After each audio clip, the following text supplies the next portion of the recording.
বিসমিল্লাহির রহমানুর রহিম। আপনারা দেখতে পাচ্ছেন আল হরদান প্রতিষ্ঠানে নতুন একটি র্যাক নির্মাণ করা হচ্ছে। দোকানের পার্টসের জন্য, পার্টস বিক্রি করার জন্য একটা র্যাকের প্রয়োজন। এই জন্য আমাদের নির্দিষ্ট ইঞ্জিনিয়ার রয়েছেন, ওনাকে দিয়ে আমরা র্যাকের কাজ করাচ্ছি।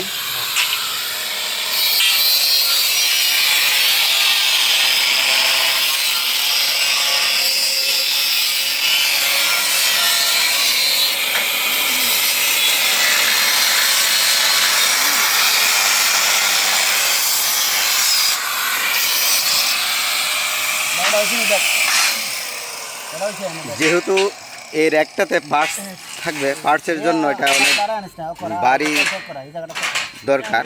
এই জন্য এটা আমরা স্টিলগুলা নিয়েছি, অত্যন্ত মজবুত শক্তিশালী, যেহেতু এটাতে পার্টস থাকবে।